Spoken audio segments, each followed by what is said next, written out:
Welcome. Good morning. Today is the 8th day of Adar, the month that has the Yantif of Purim in it. We know that Chazal tell us, Mishenichnas Adar marbim b'simcha. When the month of Adar comes, we increase in joy. The whole month is a happy month. But the Rebbe teaches that being that we have a principle that in holiness and in positivity we increase. What was good enough for yesterday is not good enough for today. We have to be better than before. We have to progress. We have to grow. And Mailin B'Kodesh, we go up when it comes to holiness. So when it comes to the joy of Adar, we need to constantly increase that joy.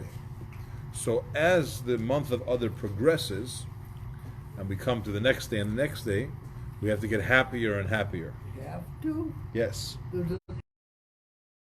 The statement's not good enough. No. We have to increase in joy because that's what holiness is about. And we endeavor to do that every day.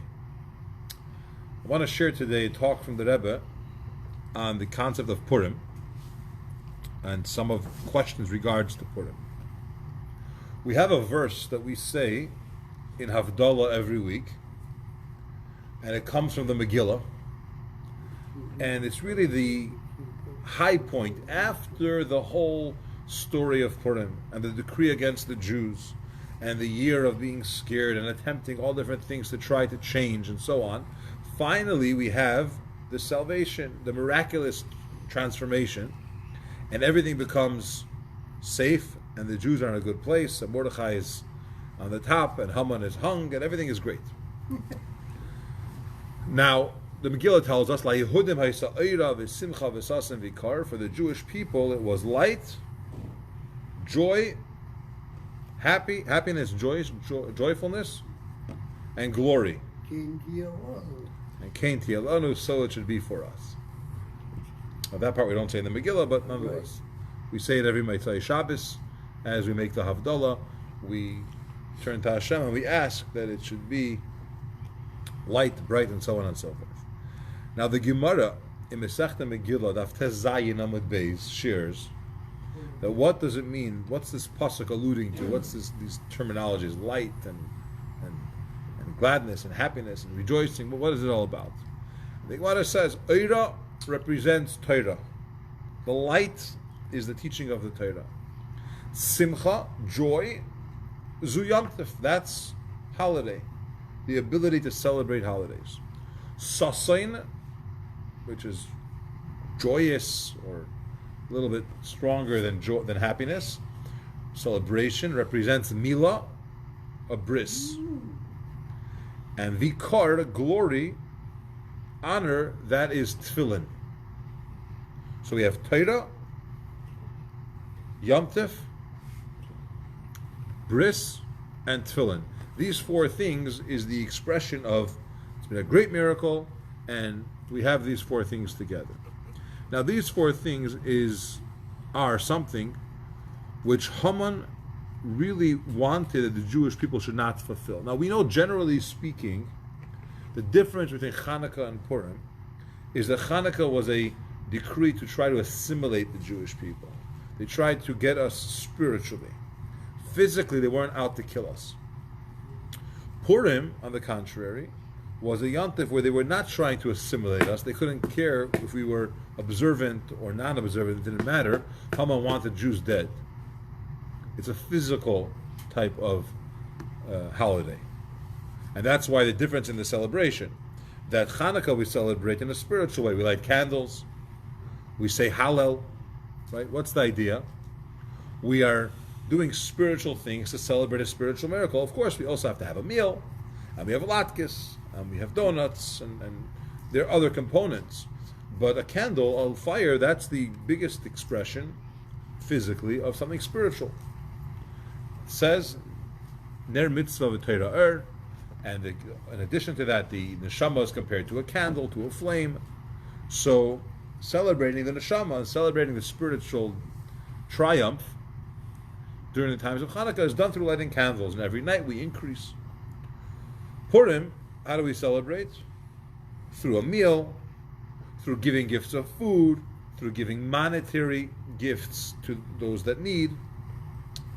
celebrating. Of course, there's Megillah and there's certain prayers that we say, but the main focus is on physical. Why? Because that's what we're celebrating. We're celebrating the fact that we were saved physically. He tried to kill us.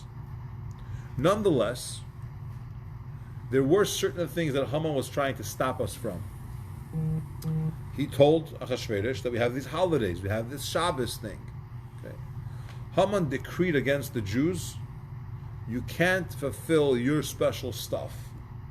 It wasn't his main priority, it wasn't his main focus, but he still wanted to stop us from learning Torah, having a bris, from following holidays, bris, and tefillah.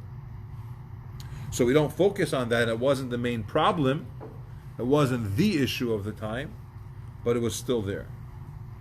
And through this, that we won over Haman, we now were able to get back to that without fear of any type of persecution or hurt in regards to our involvement. Now, it is brought in a medrash that although Haman wanted everyone dead, he was not trying to get us to be non-observant or not involved in Jewish life, and therefore it didn't matter if you're religious or not. If somebody were to say, I'm turning in my card, as if, I want to convert out, which is not possible Jewishly, but if some Jew came along and said, I'm not Jewish anymore, he would not be subject to that decree of killing him. So while it wasn't his goal, that was a way out. Because you can only kill Jews. Doesn't matter if you're religious or not, but you can only kill Jews. And if somebody said, I'm not Jewish, and he could prove it that he belongs to a church or whatever it was, then they can't kill him. That would be murder in their rules. And the amazing thing is that not one Yid, not one Jew, throughout the entire year, basically from when this decree happened, said, I'm leaving Judaism. Not worth it. I don't want to die. The very same people who ate from Achashverosh's feast at a great celebration of Achashverosh's triumph, and he took out the kalim, the vessels that were used in the Beis Hamikdash, which are holy items, of course, and it's the biggest display of defeat against the Jewish people, and it's a disgrace on so many levels. And they sat there, and the wine was unkosher wine for us to drink, and so on. And they sat. It was all kosher, but wine has its own problem. Technically, it was kosher wine, and the food was kosher, if you wanted.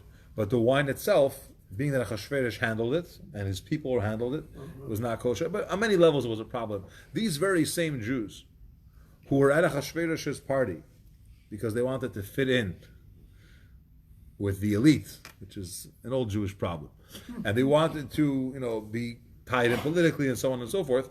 But when it came to a question, life or death, and they knew there was a way out, nobody announced it. Haman wasn't telling the Jews, "Listen, if you get out, you won't." He wanted them dead. He wasn't trying to assimilate them.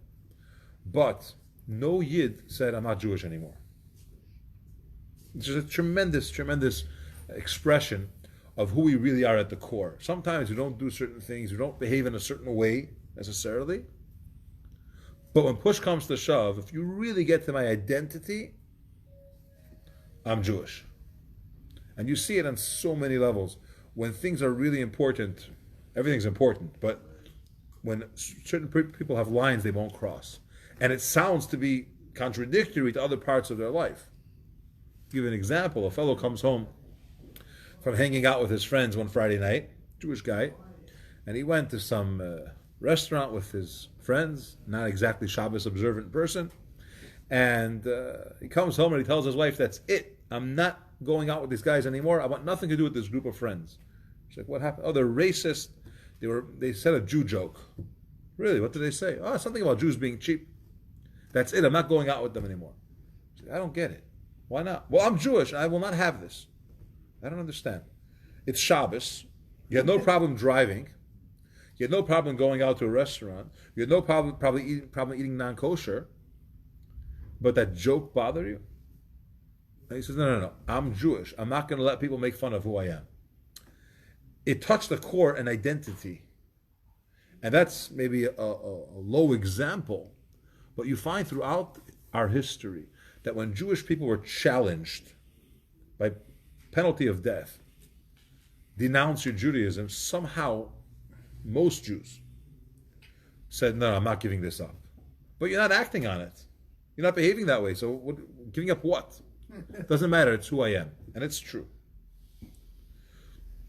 And this is one of the amazing things about Purim. The Gemara tells us that Kimu v'kiblu Yehudim, the Jewish people have fulfilled, accepted this that they've already accepted.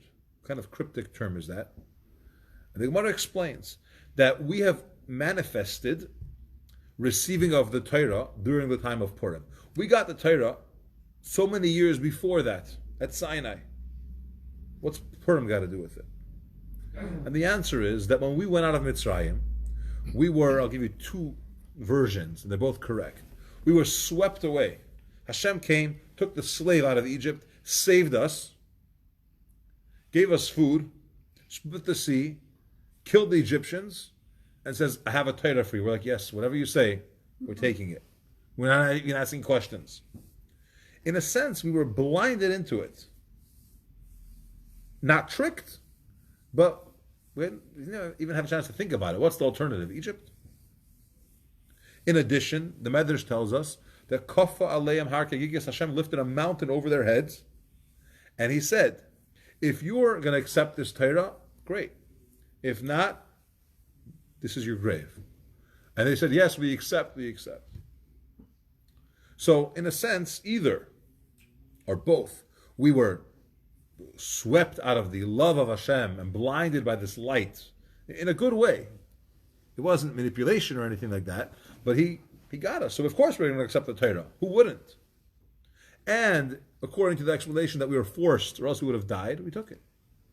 Fast forward to Purim. Now we have a chance to say, I don't want this Torah. It's going to kill me. I don't want to be Jewish. There's a decree in the entire kingdom of Achashverosh that anyone that's Jewish could be killed on the same day. Public. Yes.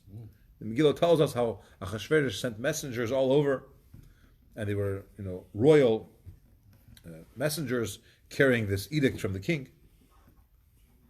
So now the Gemara says, look at the Jewish people, same Jews who were blinded into accepting the Torah, who were forced because the mountain was above their heads. The alternative was going to Egypt. It's not an alternative. Now these very same people who said, I'd rather live. I have my life, I have my house, I have my job, I have my social circle. I even know some people in the palace. I don't want to give all that up. And yes, I do. Because I'm Jewish and I'm not giving it up for anything. And that's the fulfillment of what it means accepting the Torah by my own will. Not when it's convenient necessarily, not when there is no other choice, because it's who I am, it's the right thing to do. It's a very, very powerful recognition when you're in touch with your identity and you say, this is me. It's not about convenience, it's not about preference, it's who I am. No one's going to take that away from me. So the Gemara says that the celebration of what the Megillah tells us, La Yehudim HaYisa'ira, was light and so on, it's we had back those mitzvahs. Now what are these four unique mitzvahs? Learning Torah, holidays, bris, and tefillin. These mitzvahs are called oisais, which means signs. Okay?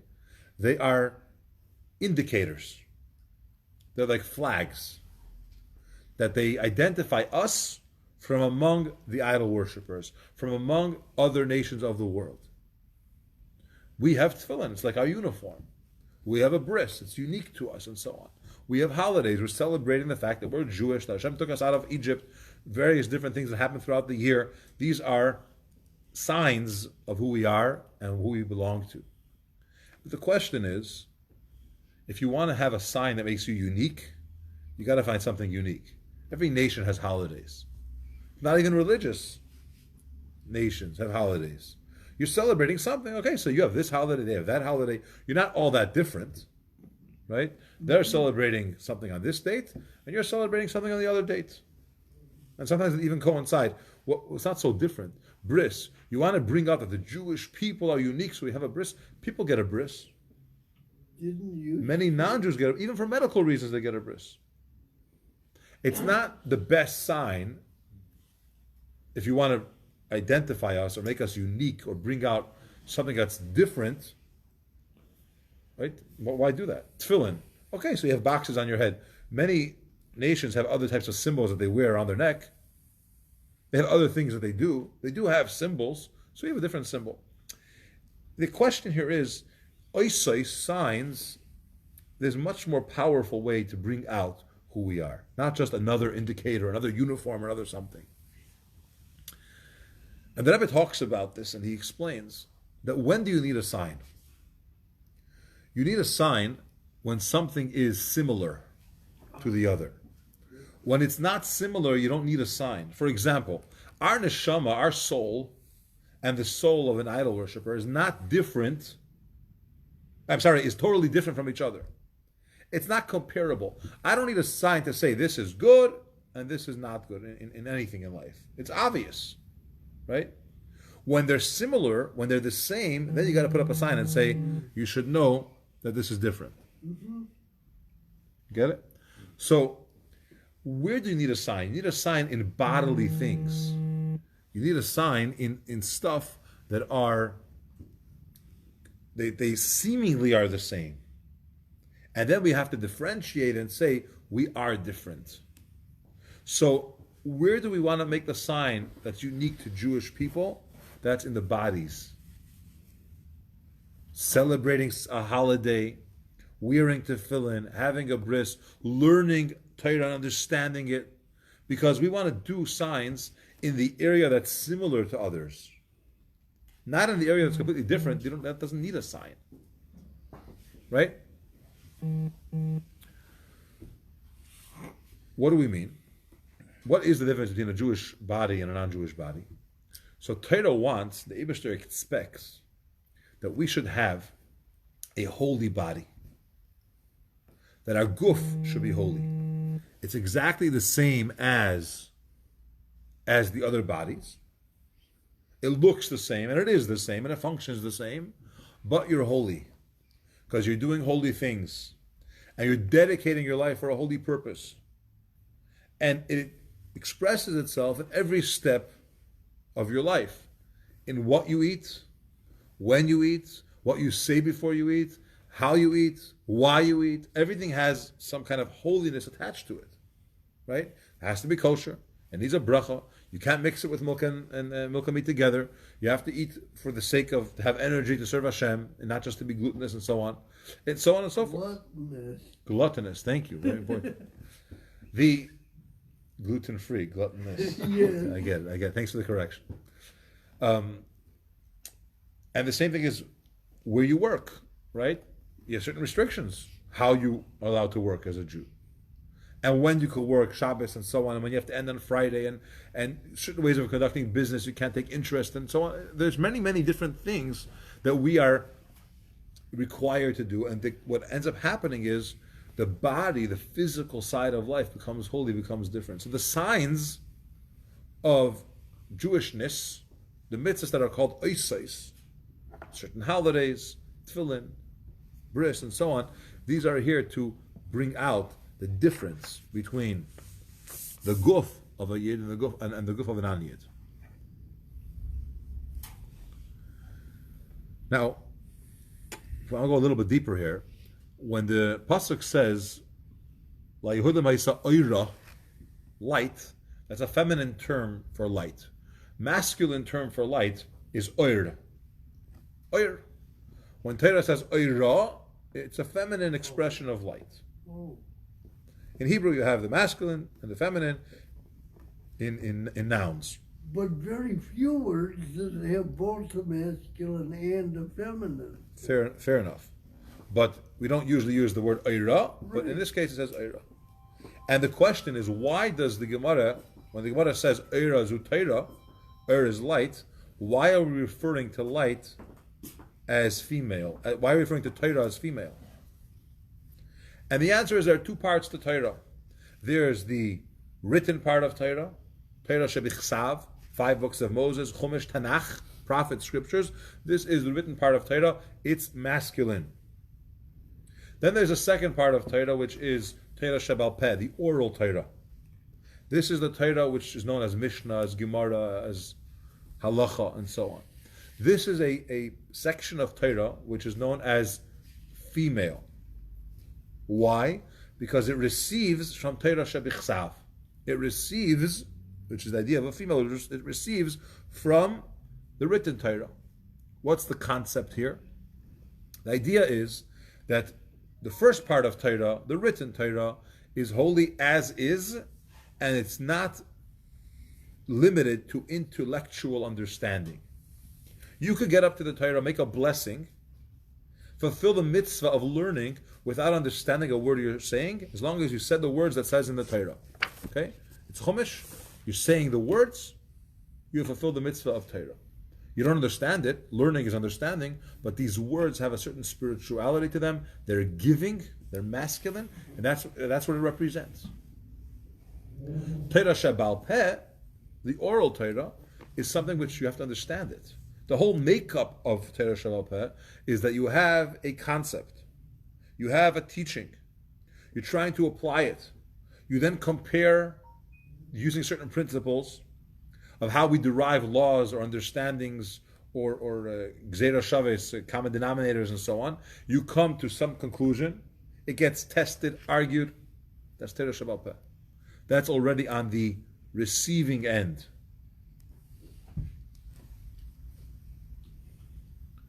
Now you have to have both. The Mishnah tells us, Kol sheyiras chetoi kidemes lechachmasei miskayemes, which means any person that the fear of sin is greater, comes before his understanding, his wisdom will endure. But if your wisdom comes first, and first it's about ideas and concepts and whatever, and how much I fear sin or care about that is secondary, chances are that my wisdom won't endure. In other words, I could understand conceptually that it's wrong to steal. But if I don't care about stealing, what's this concept worth? What's this logic going to help me?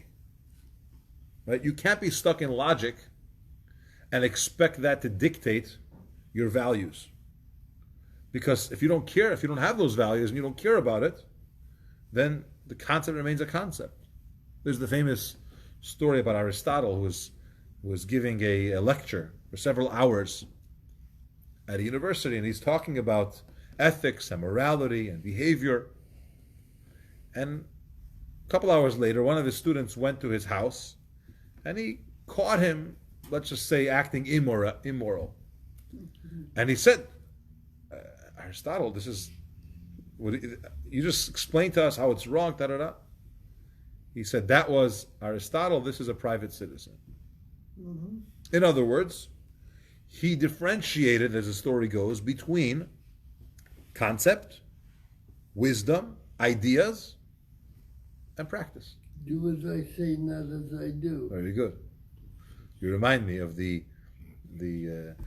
two Shapiro brothers. One was a doctor, one was a rabbi.